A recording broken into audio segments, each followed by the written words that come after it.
नमस्कार। SPT news में आपका स्वागत है। पेश है 26 जुलाई सुबह 6:15 बजे राजस्थान की 15 बड़ी खबरें। जयपुर में सरकार ड्रोन की मदद से बारिश करवाएगी। आर्टिफिशियल बारिश से खाली पड़े रामगढ़ बांध को भरने की तैयारी की जा रही है।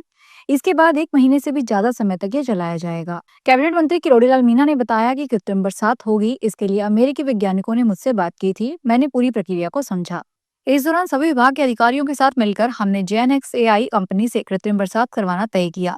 पहले जल महल पर करवाने का सोचा था, लेकिन वैज्ञानिकों ने कहा कि जगह कम पड़ेगी, इसलिए अब यह रामगढ़ बांध पर करवाई जाएगी।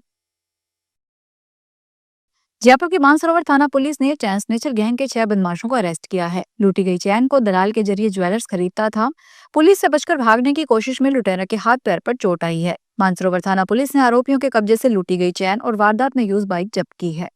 पुलिस फिलहाल गिरफ्तार आरोपियों से पूछताछ कर रही है। डीसीपी राजर्षि राज वर्मा ने बताया कि चैन स्नैचिंग में आरोपी ओम प्रकाश सैनी और फ्लहरी को अरेस्ट किया गया है। लूट की चैन बेचान में मदद करने वाले अमजद अंसारी, रमेश और उसकी पत्नी चंदना देवी और चैन खरीदार ज्वेलर्स घनश्याम सोनी और उसकी पत्नी प्रीति सोनी को अरेस्ट किया गया है। पुलिस ने आरोपियों के कब्जे से लूटी गई चैन और वारदात में यूज बाइक बरामद की है। पीएम नरेंद्र मोदी शुक्रवार को 2 दिवसीय दौरे पर मालदीव पहुंचे। यहां उनका गार्ड ऑफ ऑनर से स्वागत किया गया। खुद राष्ट्रपति मोहम्मद मुइज़्ज़ ने लेह एयरपोर्ट पर पहुंचे थे।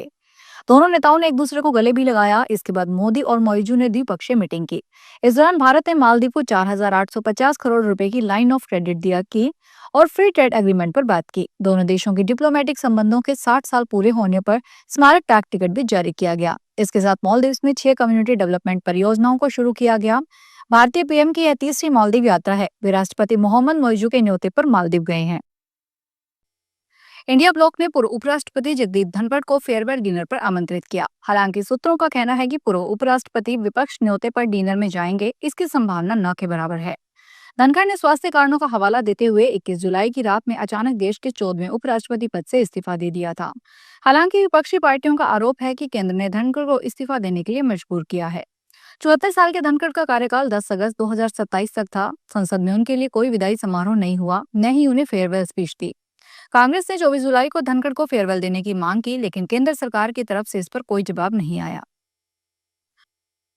जोधपुर में बालोतरा के एक मामूली मजदूर के अकाउंट से 18 करोड़ का फर्जी लेन देन किया गया। बालोतरा निवासी वृद्धाराम जो चूरू जिले के सरदार शहर में मजदूरी करते हैं, उनके आधार और पैन कार्ड का दुरुपयोग कर दिल्ली में एक बड़ी फर्म खड़ी कर दी गई। वृद्धाराम को अपनी सैलरी पर TDS कटौती के कारण इनकम टैक्स रिटर्न भरना था। मामले का खुलासा तब हुआ जब उनका बेटा रिटर्न भरने सीए के पास पहुंचा। सीए ने बताया कि दिल्ली में वृद्धाराम के नाम से एक फर्म रजिस्टर्ड है। जांच में पता चला कि 22 जनवरी से अब तक इस फर्म के माध्यम से 18 करोड़ से ज्यादा के ट्रांजैक्शन किए गए हैं। इसी के जरिए 3 करोड़ से ज्यादा की GST चोरी का मामला भी सामने आया है।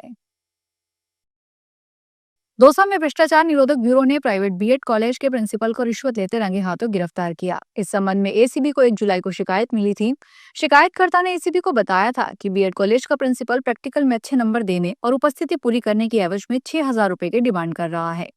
जयपुर रोड स्थित ओम शिव महिला शिक्षक प्रशिक्षक कॉलेज के प्रिंसिपल राकेश कुमार चौबे को 5,000 रुपए की रिश्वत लेते रंगे हाथों गिरफ्तार किया गया। ACB की ADG स्मिता श्रीवास्तव ने बताया, शिकायत का सत्यापन करवाया गया है। जयपुर एयरपोर्ट पर शुक्रवार को एयर इंडिया फ्लाइट की इमरजेंसी लैंडिंग हुई। यह फ्लाइट जयपुर से मुंबई के लिए रवाना हुई थी। टेक ऑफ के महज 18 मिनट बाद ही फ्लाइट में टेक्निकल प्रॉब्लम आ गई। इसके बाद पायलट ने जयपुर एयरपोर्ट पर फ्लाइट की इमरजेंसी लैंडिंग करवाई। एयर इंडिया की फ्लाइट की मिड एयर प्रॉब्लम को टेक्निकल टीम ने दुरुस्त कर दिया। इसके बाद शाम 4 बजे 29 मिनट पर फ्लाइट मुंबई एयरपोर्ट के लिए रवाना हो गई। सूत्रों के मुताबिक टेक ऑफ के बाद पायलट को फ्लाइट के कार्गो के गेट का संकेत मिला। डीग जिले के कुम्हेर इलाके में आबकारी विभाग की टीम ने अवैध हथकढ़ शराब बनाने वालों के खिलाफ एक्शन किया।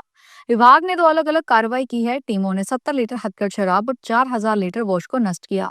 साथ ही 8 शराब की पेटियां तोड़ी। टीम को देखकर आरोपी फरार हो गए। उनकी तलाश जारी है।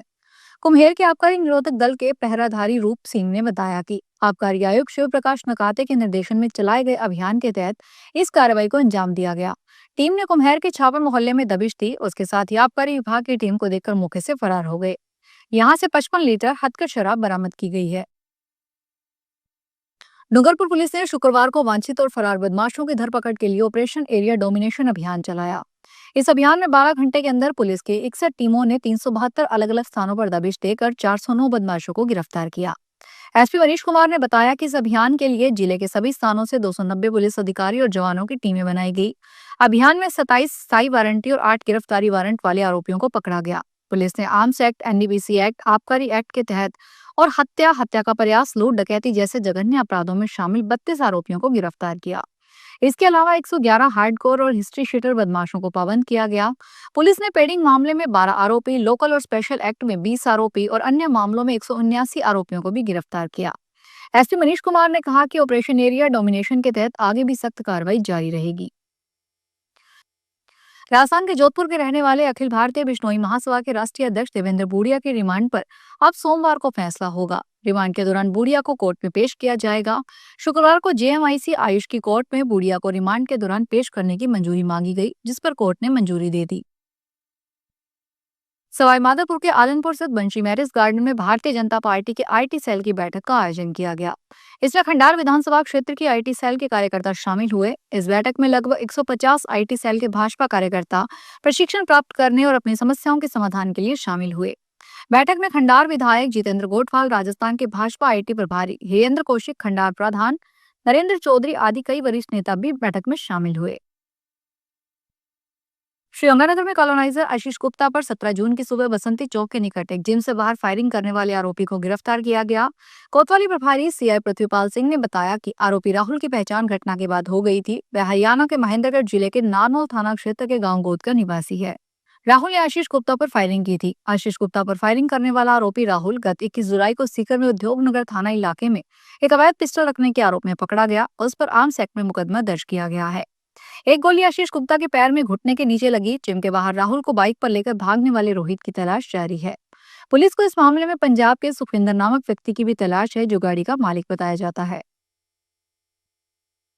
गुरुग्राम में साइबर क्राइम पुलिस ने स्टॉक ट्रेडिंग में निवेश करवाकर मुनाफा दिलाने के नाम पर ठगी करने वाले 4 आरोपियों को गिरफ्तार किया है। पीड़ित ने पुलिस को दी शिकायत में बताया कि उसके साथ व्हाट्सएप फर्जी ऐप के माध्यम से धोखाधड़ी की गई। पुलिस ने शिकायत पर तत्काल कार्रवाई करते हुए मामला दर्ज किया है।